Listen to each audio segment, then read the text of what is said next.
The thunder cracked like a whip above the small wooden church of New Light Ministries. Rain tapped the stained glass windows like fingernails on a coffin lid. Inside, the pastor's voice boomed through the hall, louder than the storm outside.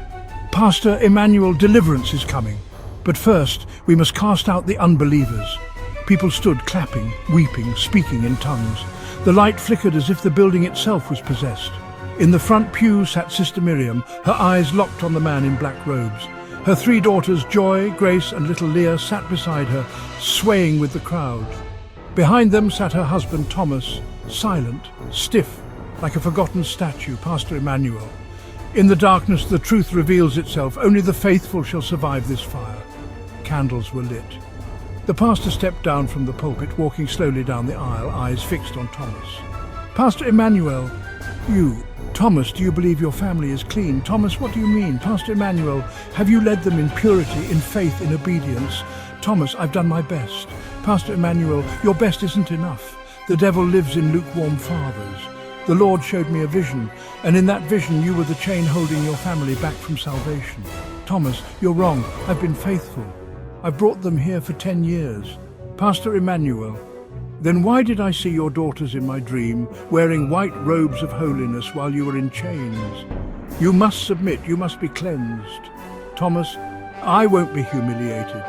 Pastor Emmanuel, it's not humiliation, it's liberation. Step forward and surrender your pride. You will serve. You will be freed through obedience. Do you trust the Lord's servant?" Thomas's lips trembled. He looked at his wife, at his daughters. All had lowered their eyes. He fell to his knees. "Pastor Emmanuel, then rise as a servant of the house of the Lord." Thunder cracked again, and as the storm reached its peak, the congregation erupted in shouts of praise. Pastor Emmanuel smiled, his hand resting on Miriam's shoulder as Thomas was led to the back of the church. The storm had only just begun. A week later, inside the church compound, which includes a house reserved for special servants, Thomas scrubbed the marble tiles with his bare hands. His fingers were raw. The bleach burned his skin, but he said nothing. Every morning began the same: rise before dawn, pray, clean the sanctuary, wash the cars, and serve silently. No questions, no complaints. Pastor Emmanuel, obedience brings peace. Thomas glanced up at the stained glass window. It showed a lamb kneeling at the feet of a shepherd. He no longer saw it as art, it was a mirror. Heavy footsteps approached. Deacon Elijah stood behind him with a clipboard. "Deacon Elijah, you missed a spot, and the pastor wants fresh flowers in the prayer room. Move faster." Thomas, "Yes, sir." Upstairs, in the family quarters reserved for favoured church members, Miriam sat on a velvet couch sipping tea. Pastor Emmanuel sat across from her, a warm smile on his face. "Pastor Emmanuel, has your heart been lighter since your husband's submission?" "Miriam, it's quieter, less tension in the house." "Pastor Emmanuel, that's because spiritual authority has been restored. The man was never meant to lead unless he walks with holiness. And you've always had the spirit of a leader. I see it in your daughters too, Grace especially. So strong in her devotion. Miriam, Grace always loved your sermons. Pastor Emmanuel, she listens with her heart. She's ready to go deeper. Joy too. But little Leah, she's still young, innocent. We must protect that. Miriam, I trust you. Whatever you think is best. Pastor Emmanuel, your family is blessed, and blessings are meant to be shared." Later that night, Grace stood in front of the mirror, brushing her hair. She wore a white robe, part of the church's young purity group. Miriam entered, holding a small gold necklace with a cross. "Miriam, the pastor said you've grown into a spiritual warrior. He wants to mentor you personally. Grace, like, alone. Miriam, he sees something special in you." "This is an honor, Grace." Down the hall, Joy overheard the conversation. Something didn't sit right in the basement. Thomas lay on a thin mattress, staring at the ceiling. The words of the church echoed around him, but his mind was waking up. "Thomas, why did Miriam say nothing? Why didn't Grace resist?" The puzzle began to take shape. He thought about the day they joined the church. They were poor. Emmanuel had helped, given them food, clothes, a home. Thomas, but nothing comes free. Thomas clenched his fists. For the first time in days, his spirit stirred. The church compound, early evening. Joy begins her investigation. Grace faces her first mentorship. Thomas plots in secret. Joy walked quietly through the hallway of the main church building, her footsteps muffled by the thick red carpet. Most members had gone home after evening prayer, but she stayed behind. She wasn't looking for prayer, she was looking for answers. Her phone's flashlight guided her way as she slipped into the administrative office. She had watched Pastor Emmanuel enter this room every Sunday evening and lock the door behind him. Nobody was allowed inside except Deacon Elijah. She pushed the door gently.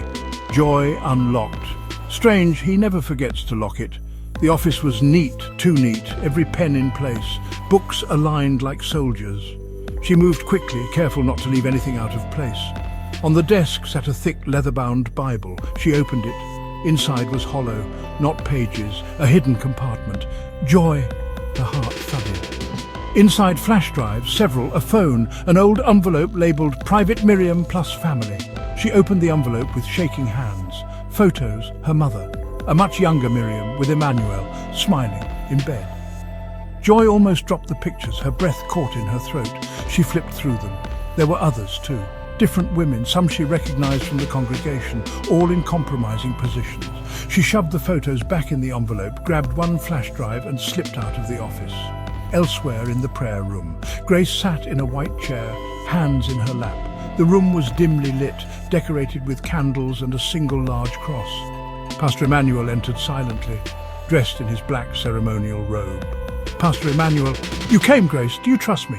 Grace, "Yes, Pastor. Pastor Emmanuel, faith begins where fear ends." Grace flinched slightly at the contact. "Grace, I thought we were going to pray." Pastor Emmanuel, "We are, but first I must anoint you. The chosen must be cleansed with touch." She hesitated. He stood, moving behind her, placing his hands on her shoulders. Grace closed her eyes, her heart pounding. Something felt wrong. Then, voices outside. The door opened suddenly. "Joy! Grace! Pastor Emmanuel, you are interrupting a sacred..." "Joy! No, I know what you are. And if you don't leave my sister alone, I'll show the entire congregation." In the basement, that same hour. Thomas scrubbed quietly, as always, but this time he had purpose. Earlier that morning he had found the locked door behind the furnace, a door no one had mentioned before. He'd found a strange symbol carved into the wood. It matched the design on Emmanuel's private ring. Tonight he would pick the lock. He had stolen a wire from the cleaning cart, hidden it in his shoe. As the final bell rang and the compound settled into silence, Thomas moved. Carefully, quietly, click. The lock opened. Inside the room were boxes, files, journals, letters from women, copies of bank transfers, fake marriage certificates, and most shocking, a hidden camera system. Live feeds from rooms all across the compound. Thomas stared at the monitors. One screen showed the prayer room, where Emmanuel stood face to face with his daughters. "Back upstairs. Pastor Emmanuel, you think you found something, but the people won't believe you. They need me. I saved this town. Your father, he was nothing until I brought him in. Your mother was mine before she ever loved him. You twisted her, just like you tried with Grace." Grace stood now behind her sister, angry, awake. "You're not a man of God." "I am the voice of God." "No." Thomas stood in the doorway. His clothes were dusty. His hands still carried bleach burns, but his eyes were alive. "You're a coward in a robe." Emmanuel lunged, but Thomas stepped forward and shoved him back hard. "It's over. The proof is on this drive. The church will know everything." The church was full, packed tighter than usual. News had spread. Something happened.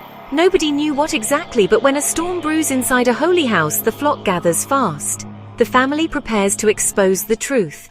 Emmanuel prepares to bury it. Joy clutched the flash drive like a sword. Grace stood beside her. Thomas was calm, but focused. Miriam was quiet, unreadable, maybe unsure, maybe ashamed. Brothers and sisters, this morning I woke with a heavy heart. A trial has come to our church, one not of flesh, but of spirit. Murmurs. People leaned in. There are those among us, hurt, confused, who believe they have uncovered darkness. And they have, but not the kind they think. They came to me desperate, with stories, accusations, photos. They believed I had betrayed them, touched them, lied to them. Gasps echoed. And I do not blame them, because Satan is the greatest liar of all. This has everything. He's manipulating you. She believes what she says, but these files, fake, edited, created by someone who wants to destroy what we've built. Liar, Pastor Emmanuel, VO. Thomas, my brother, you've struggled with envy since day one. You never liked how your wife trusted me. You never liked how your daughters flourished under my care. Thomas, VO. You took my family. Pastor Emmanuel, VO. I saved your family. Ask your wife. All eyes turned to Miriam. She froze. Joy, VO. Mom, please. Miriam, VO. I don't know what's real anymore. The room exploded in whispers. Pastor Emmanuel raised his hand. Pastor Emmanuel, VO. She's a victim of confusion. This entire family has been shaken by darkness, but I forgive them. And I ask you to forgive them too. Cheers began, slow at first, then louder. One by one, people began clapping. They believed him. After the service, Joy thought, they didn't even ask to see it. Grace, on the other hand, was thinking, they think he's a god. Then we'll have to show them he's not. They walked out of the church together, while Emmanuel stood at the door, smiling, shaking hands like nothing ever happened. Final shot. In his office, behind locked doors, Emmanuel inserted a second flash drive into his private laptop. The real one, the one he switched before the service. Pastor Emmanuel's voice echoed in his mind. I am the voice of God. He watched the footage again, smirking. 2 weeks later, the family had been exiled. The church had changed. The fire began to burn. The windows were boarded. The house, once full of light and prayer, now felt like a prison. Joy sat at the kitchen table with her laptop open. The flash drive sat beside her, untouched since the failed service. No one will believe us. We tried. Joy's voice resonated in her thoughts. We tried once, and he buried it. That doesn't mean he killed it. He controls the church, the town, even the police. If we make a move now, he'll see it coming. Miriam stood at the sink, silently washing dishes. She hadn't spoken much since that Sunday. The shame lingered like smoke on her skin. I talked to a woman yesterday. Used to go to the church. Left years ago. Said Emmanuel tried the same thing on her daughter, but she was too scared to fight back then. She's ready now? She said there are others too. Meanwhile, at the church, the atmosphere had changed. No more soft hymns, no more open arms. The church now demanded loyalty, absolute. Emmanuel stood taller now, dressed in deep red robes. Deacon Elijah carried a staff. Armed men stood at the entrance during every service. And a new commandment was added. Questioning the shepherd is questioning God. Inside, Leah sat quietly in a classroom, listening to Emmanuel's newest sermon, Obedience and the Purging of Doubt. She didn't understand all the words, but she felt it. Something cold beneath his voice. She looked out the window. A single bird flew by, free. She wished she was that bird. Later that night, Joy walked down an empty road with Grace beside her. They met the woman at the edge of town. Her name was Ruth. She wore sunglasses, even though it was night. Joy asked, "You said there were more like you?" "There are, but most are still afraid. He ruined their lives, took their kids, sent his people after them. Then how do we fight that?" "Because I never stopped collecting proof.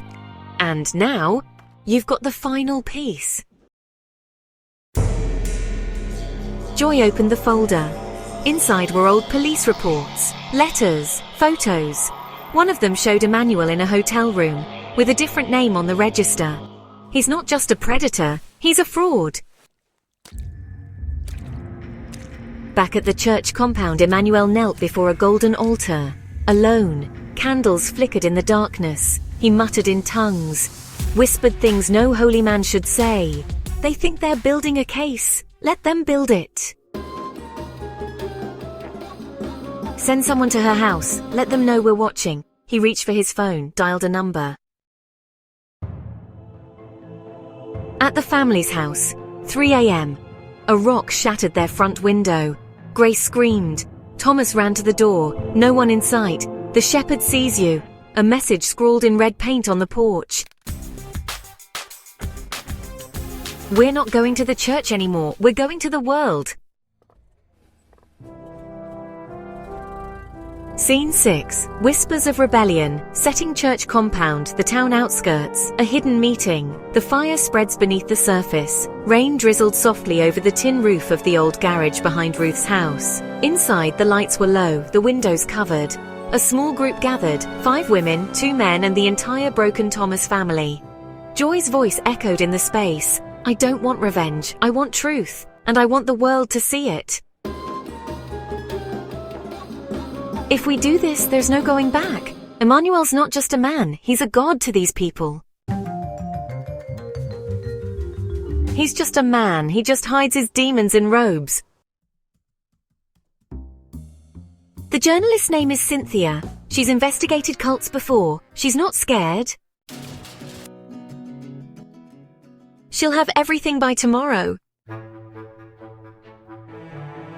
Meanwhile, inside the church, Leah sat in her room, the light from the hallway creeping under her door. She wasn't allowed to lock it anymore.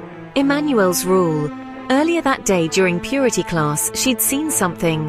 While pretending to clean, she opened a storage room and found cameras, monitors, screens showing bedrooms, bathrooms, classrooms, all recording. She had barely closed the door before Deacon Elijah appeared, smiling too wide. Deacon Elijah, VO. You shouldn't be here. Leah, VO. I saw it. I saw what he does. Leah lay in bed whispering to herself.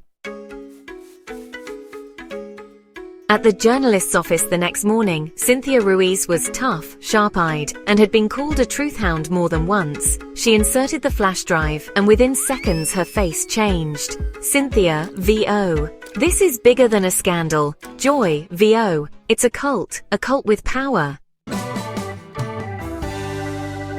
I'll go undercover. Just for a day. I need to see it myself. Ruth, VO. It's dangerous. Cynthia, VO. Truth always is.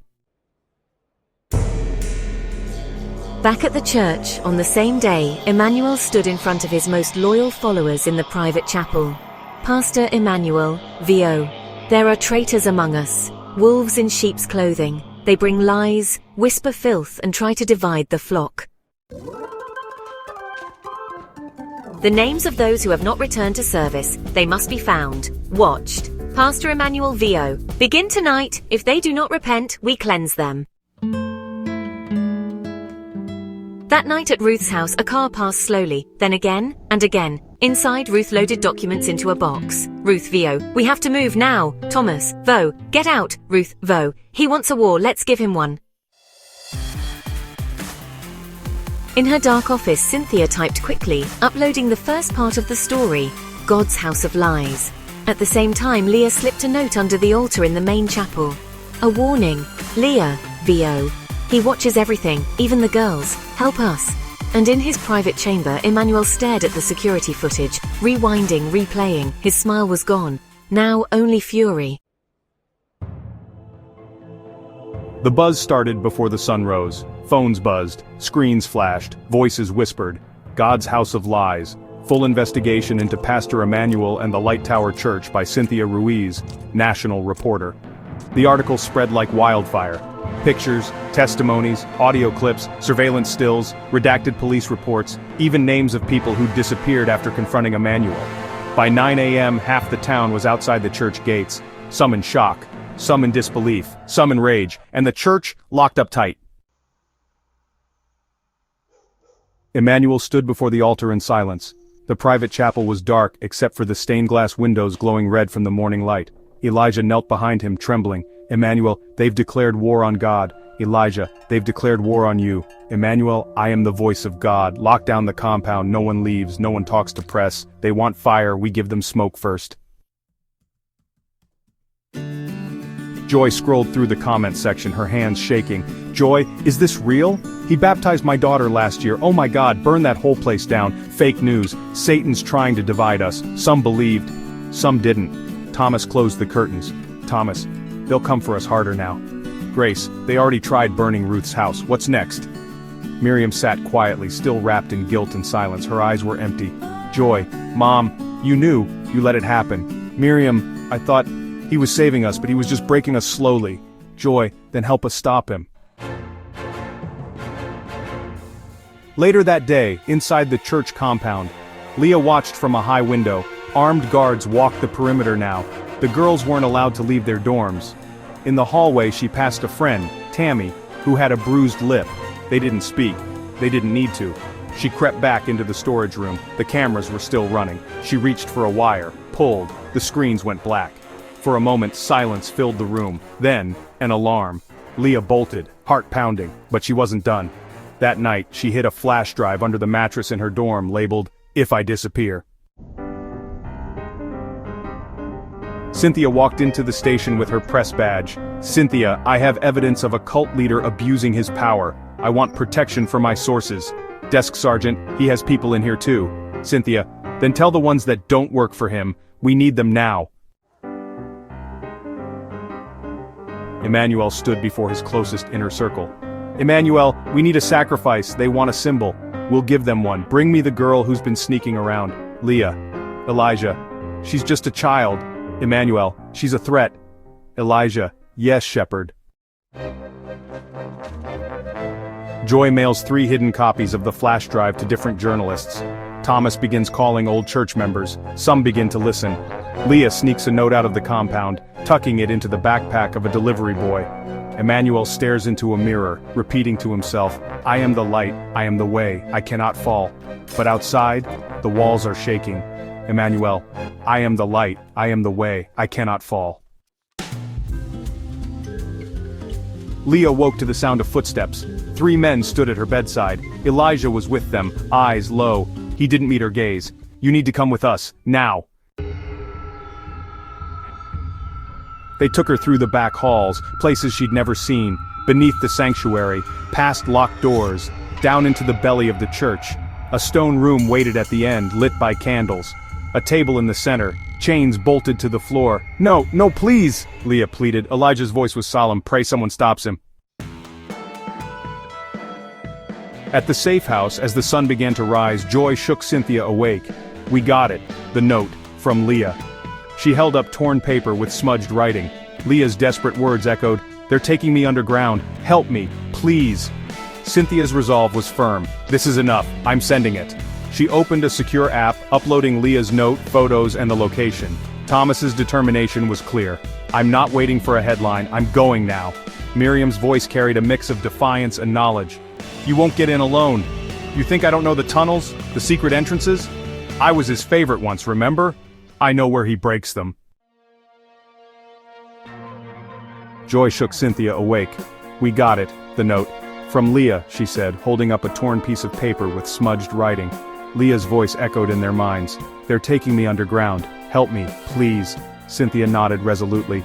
This is enough. I'm sending it. She opened a secure app, uploading Leah's note, photos, and the location. Thomas's voice broke the tense silence. I'm not waiting for a headline. I'm going now. Miriam interjected. You won't get in alone. You think I don't know the tunnels? The secret entrances? I was his favorite once, remember? I know where he breaks them. Emmanuel entered, dressed in a red ceremonial robe. His eyes gleamed like glass, wide and unblinking. Leah was tied to the stone table, shivering. My sweet child, your suffering will save the others. You should be honored, Emmanuel declared. Leah's voice trembled. Evil resists, but in fire, evil is purified. Emmanuel commanded, prepare the anointing oil. Elijah's voice cut through the ritualistic air. I heard you, but I'm wondering something, Pastor. If this is what God wants, why does it feel like murder?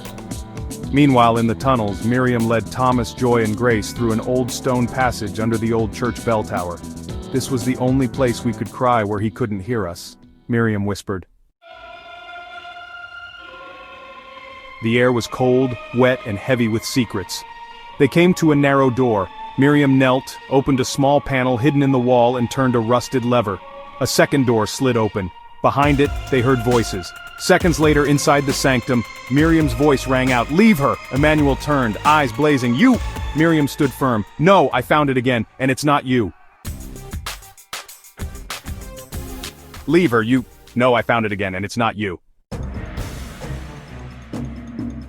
The compound gates were breached. Cynthia had brought cameras, reporters, and 3 trusted officers who weren't on Emmanuel's payroll.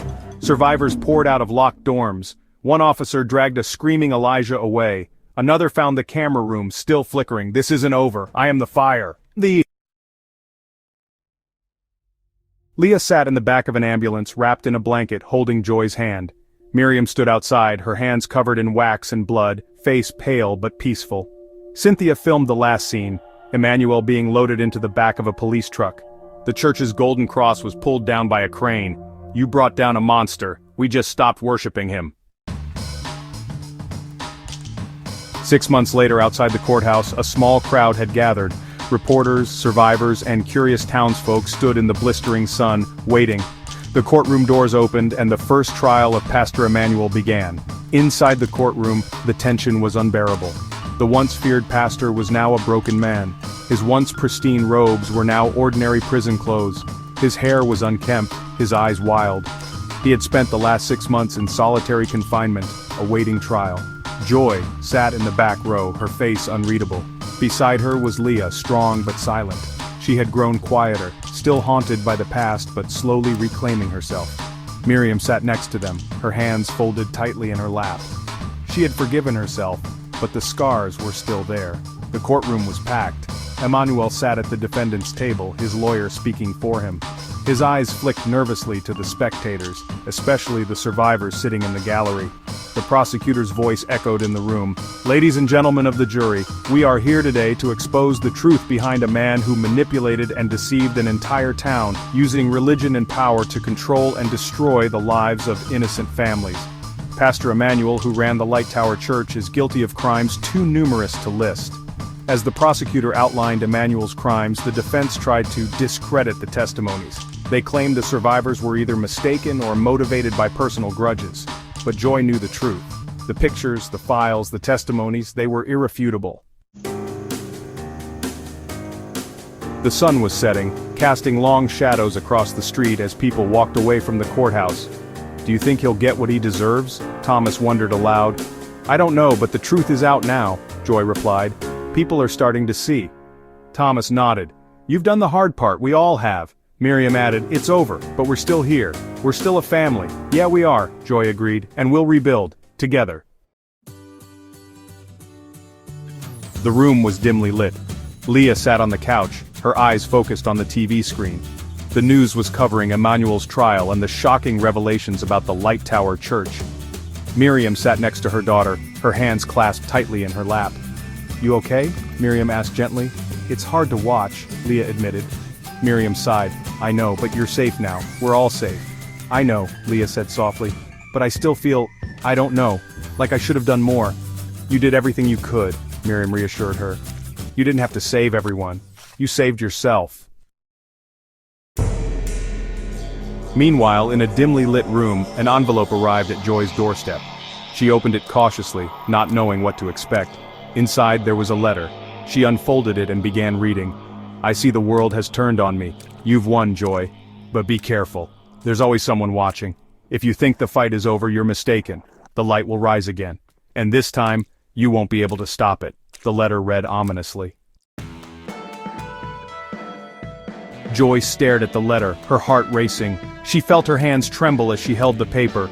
The fight wasn't over. Emmanuel might be in jail, but his influence, his reach, was still there. She looked over at Thomas, Leah, and Miriam. They were starting over. They were free, but they weren't safe. "We're not finished. Not yet," Joy said determinedly. The camera pulled back slowly, showing the quiet family in the dimly lit room. They were together, stronger than ever, but the shadows of the past still clung to them. The war wasn't over, and something darker was still out there. The end.